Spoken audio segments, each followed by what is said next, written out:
Okay, hello, my friend. Hello, everyone. Uh, how are you today? I hope you are well, healthy, and of course, excited to discuss the topic today. Yeah, I would like to talk about religion as social construction where we would understand the talk of the three major thinker. Uh, there are Freud, Marx, and then Durkheim. Uh, are you ready for that? Okay, let's get started. Okay, let's start with Sigmund Freud. Uh, this is photo of Freud that I took on the internet. Yeah, Sigmund Freud was an Austrian neurologist and the founder of psychoanalysis. Psychoanalysis is a clinical method for treating psychopathology through dialogue between a patient and psychoanalyst. As you see in my slide, Freud was born in Moravia in 1856, and he died 1939 in London. I want to say that although he was a psychoanalyst, but he wrote a lot about religion. For example, in some of journal I read, it is said that maybe or probably Freud wrote more on religion than any other topic in his work. Uh, okay. The next question is, what is religion according to Freud? We will discuss about it. And Freud argued that religion was an illusion or a neurosis or psychological disorder. But before we discuss about that conclusion, we must understand actually we must understand Freud's way of thinking as a psychoanalysis. So this is three level of mind by Freud. There are unconsciousness, pre-consciousness, and consciousness mind. uh, Through this theory, Freud wanted to talk about or wanted to say that our consciousness all our conscious action, you can see in my slide, are strongly shaped by subconsciousness reality or unconsciousness mind. uh, yeah According to Freud, our consciousness is like, uh, you can see the illustration in my slide, like the top of iceberg, uh, and then uh, and then what is the much bigger than that iceberg is our unconsciousness mind. uh, so According to Freud, according to a three level of mind, this is the basic behind why Freud then said religion is an illusion. Uh, yeah, let's see more in next slide. Okay, religion as an illusion by Freud. Freud says that religion is an illusion. a kind of childhood neurosis, or of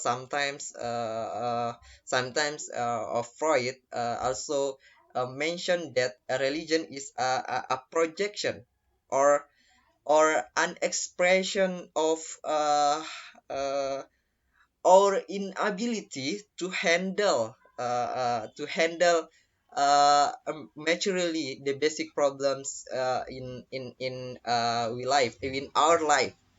Neurosis here, according to Freud, of course, means mental and emotional disorder that affect part of the personality. So, for Freud, a religious person is someone who cannot deal maturely with fundamental issue of their life. Uh, and then religion is an expression of mental or emotional disorder. So, if I conclude what Freud said, we can say religious person cannot perceive reality objectively. Yeah. And then in the our reading this week, I quote, religion, Freud thus concludes, is the universal obsessional neurosis of humanity.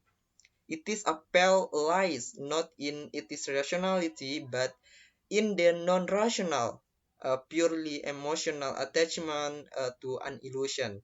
A childish belief we hold simply because we see it to be true. Yeah, you can see in page 73. 73. Okay, okay. Then next. Uh, yeah, I want to say people do all kind of thing as a projection their inability to handle this problem, or this fundamental issue of life, by projecting that to God, or to ultimate reality, or fundamental or supernatural. Yeah, uh, with religion, many religious person feel that religion is the solution of all problem, but they don't know it is an illusion. Yeah. If you see my slide, you can read, illusion need not necessarily be false, that it's to say unrealizable, or in contradiction to reality. For instance, a middle class girl may have illusion that a prince will come and marry her. This is possible, and a few such cases have occurred. But according to Palms, but that the Messiah will come and found a golden age is much less likely. Yeah, uh, I want to give you an example in the next slide. Yeah, this is example.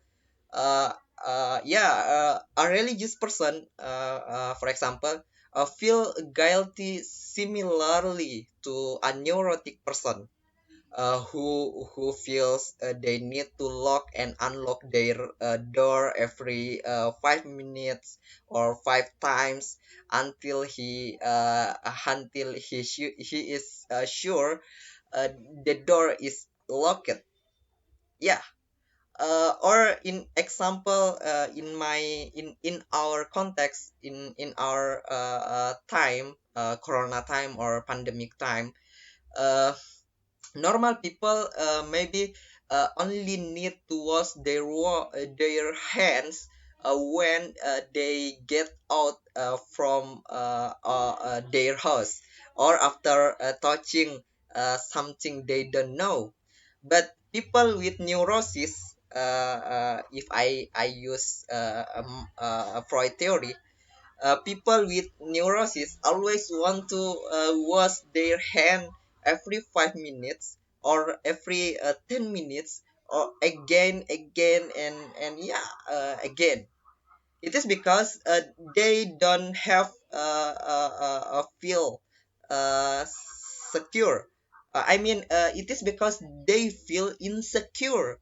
Yeah, and then uh, likewise in religion, when you don't pray, when you don't practice ritual or don't perform rituals, you feel guilty because it is a ritual, a routine that you do for so long time, and then when you miss it, you feel guilty. Yeah, according to Freud, it is a symptom of course, neurosis. Yeah, that an example I give for you, and that's clear. If clear, let's move to the next thinker, Karl Marx. Okay, this is Karl Marx. If you read our reading books this week, you will know that Karl Marx is a German thinker in the mid 19th century, advanced the cause of revolutionary communism. He is one of the most how to say it. He is the most of radical thinker in the history of philosophy and social economic talks. Yeah, you can read in my slide. He is known as German philosopher, economist, historian, sociologist, politician, theorist, and journalist. Marx, born in German, 1818, and then 64. Yeah, 64 later he died in London. What Marx says about religion. Okay, let's see in this slide. Uh, Before we talk about what is religion as an opium, we must understand social class according to Marx. Marx said society is divided into two group or into two type, bourgeoisie and proletariat. Bourgeoisie you can understand by the rich, and proletariat as the poor, or the powerful and the powerless, or bourgeoisie, the oppressor, and then proletariat as the oppressed. Yeah. uh, I remember in Marx book, Manifest Communist, Marx wrote about it. He said, until now, any history on this earth is the history of class struggle. And then, yeah, between the bourgeoisie and proletariat. The bourgeoisie always want to be like that, on the top of the society, and they can maintain their position only by use or abuse anything that will justify their position, uh, including in this context, they use religion as a tool to legitimize or justify their position. Uh, yeah, let's religion as ideological control. In this case, a bourgeoisie use ideology, use culture, of course, they use religion to control, to justify that they are powerful, that they are rich, they are uh, the group who control entire society. Yeah, and then I think this is an example. You can see people pray, and then children watching TV. In TV, you can see don't think there. Uh, it is mean religion used by bourgeoisie to justify, because religion is very effectively used, throughout history, and instrumental of legitimacy. uh, Religion, yeah, it is because religion based on the belief of the supernatural power, or only an ultimate reality, ultimate power, anything that is justify, anything that justify with religion, uh, uh, uh, has most legitimate, among the people who believe in religion, of course. And then in this case, I just want to say religion is used as an ideological control. Because the poor have religion, they don't fight again to against to the rich, of course. And then uh, in the next slide, religion as an opium by Marx. Uh, uh, uh, Actually, Marx just want to say that religion does not make people think critically about their life, their situation. So, religion like an opium, you know, an opium. In this week reading, I quote what Marx called religion as an opium in Palm's book. You can read in page 168. Yeah, but we can move to next slide, of course. Uh, this is one of quotes from Marx about religion, about society, a struggle class. He says the history of all previous societies has been the history of the class struggle. Yeah, we must understand struggle class before we understand what Karl Marx say about religion as opium. I think that's all. Let's move on to the next thinker, Emile Durkheim. Okay, okay, my friend. Uh, the third thinker is Emile Durkheim. Emile Durkheim is a French sociologist. He formally established the academic discipline of sociology, or in Indonesian we call Bapak sociology modern. And then uh, if you know, Max Weber is commonly cited as the principal architect of modern social science.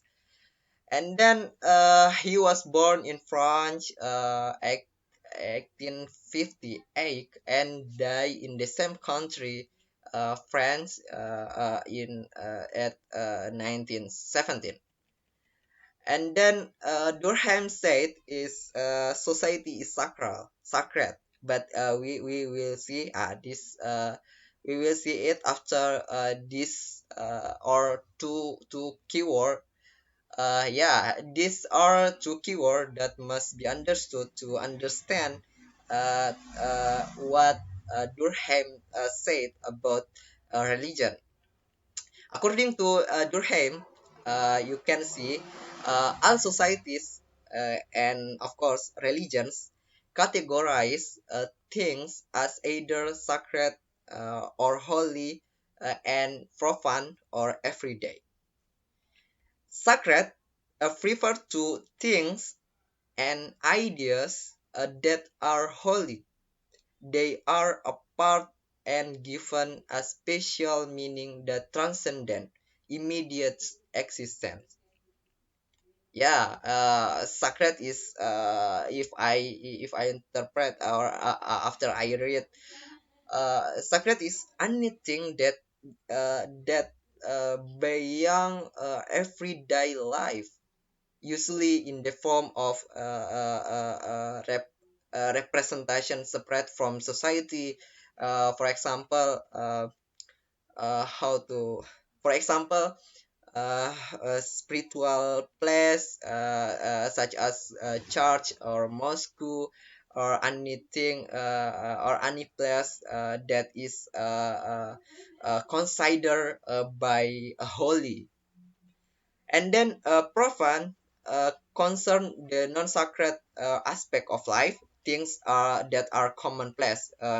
For example, such as what we do every day, daily routine. We wake up in the morning.